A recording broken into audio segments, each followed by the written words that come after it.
My stepbrother and I had sex while our parents were right outside the door. Faster, I whispered as the pleasure flooded my brain. You sure you want that? He came closer to my face and smirked. Stepsister? No way. I would never live with my dear stepbrother under the same roof. I roamed the halls with a worried expression. This is not right. I have told Isabella many times, but she just won't listen. What should we do? Why are you asking me? Numerous mutterings fluttered across the room as my mom and stepdad talked between themselves. It was completely stupid. I just wanted to get a career of my own, but my stepdad, Mr. Richard Roman, wanted me to join him and his son in his company. I finally stopped and walked over to them. So? He asked me with a hopeful expression. My decision is not going to change. Moreover, I believe Achilles is more than capable of handling the company on his own, I confidently replied. Oh, I know I am. A deep voice resounded in the room. I froze for a second. Then, making my breathing stable, I turned around. Achilles Roman, my dear stepbrother. Achilles was coming down from his room. He wore casual clothes but still looked so devilishly handsome. When he looked up and met my eyes, my heart raced and I looked down. And of course, he isn't going to give you the management post.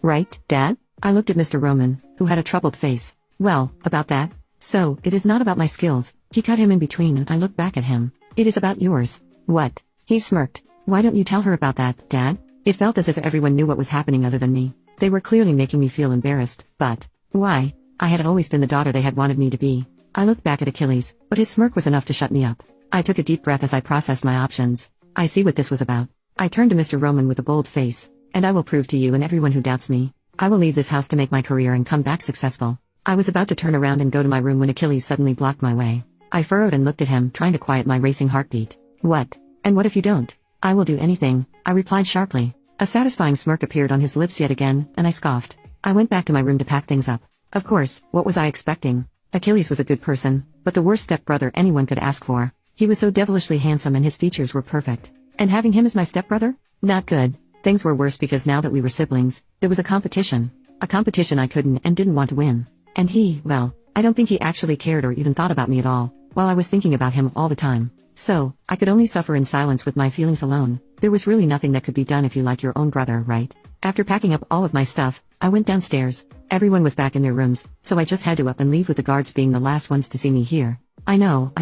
No, I am just moving now. I laughed and said to my friend, Chloe, who I was conversing with on the phone. But really? I never thought you'd go away from that house. From AC. Chloe, I exclaimed, and she laughed. Chloe and I were best friends for almost 7 years now. She knows everything about me and I do about her, including my crush on him. Anyway, where do you think you would go? She asked me. I didn't have any universities in mind. As I was just done with high school, I had to join a medical university to achieve my dream of becoming a doctor. However, I wasn't even sure which city would be perfect for that.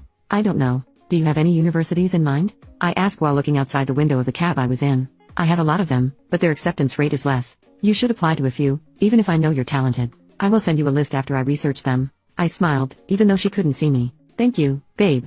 Meet me at the club tonight? Sure. Tomorrow my college is closed, anyway. The usual? The usual. Okay. Gotta go. Bye. I kept the phone down and immersed myself in my thoughts. Tonight was probably my last night in Lebanon, Kansas. Tomorrow, I will be away from everyone. I will not see Achilles and I don't know how I will survive because in my mind, seeing him gave me a reason to live. The energy to survive in this endlessly tiring life. And even though he hated me, I couldn't stop loving him. I wanted to, God knows how much I tried. But just one glimpse and I was back to square one. The car stopped in front of Chloe's house. I was going to give her a surprise visit. After all, we were also going to be apart. I was really glad she put me first and wasn't sad about me leaving. I got out and paid the fare. After ringing the doorbell of her house, I painted a smile on my face. Coming.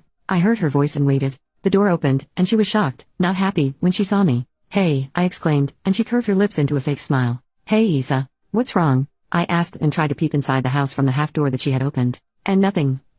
Chloe, who's at the door? When I heard that voice, my breath hitched. No, it wasn't possible. Is that? I scoffed before I could complete my sentence. Is that Matt? She looked down. Matt came out and looked out of the door, and his face paled. Isabel. I am sorry. Shouldn't have disturbed you while you were cheating on me. I started to go back, but he followed me. Wait, Isa. I can. I turned around and slapped him hard. Just go away. F you and her. He didn't say anything, and some tears threatened to roll down my eyes. I turned around and reached for a cab. I told the driver to take me to the airport.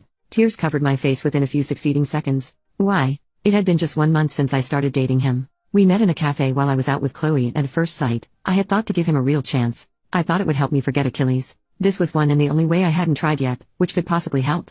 And now this? I wasn't too broken up about Matt. I couldn't get myself to be serious about him, but Chloe? Why would she do something that gross? I looked out of the window and wiped my tears. I guess Jesus wanted me to completely move on from this place. But isn't that too much to lose at once? My family, my best friend, and my boyfriend? I was too numb to feel anything at the moment. It would probably hurt like hell at night. I tried to focus on the side view as I anticipated the airport. Thank you, I said to the Uber driver and got off. As I walked toward the Albert Einstein College of Medicine, I took a deep breath. I was way ahead of my time, but that was just my habit. I didn't even know if they allowed the candidates this early. Before I could enter the vicinity, a hand pulled me and I shrieked, and the person covered my face with his hand. My eyes widened, but I calmed down when I saw the person, only to freak out again. Achilles? I exclaimed. He pushed me against the wall, in the middle of the fucking street. However, that was not my concern. He looked at me with a powerful gaze. Something I was too weak to face. I looked away, and he made me look at him. Why? Why are you here? I asked a sensible question, and he smirked. We've got a lot to talk about.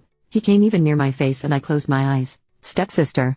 Thanks for your watching. You can search for Y3457 on Literary app. You can read more free chapters of this book.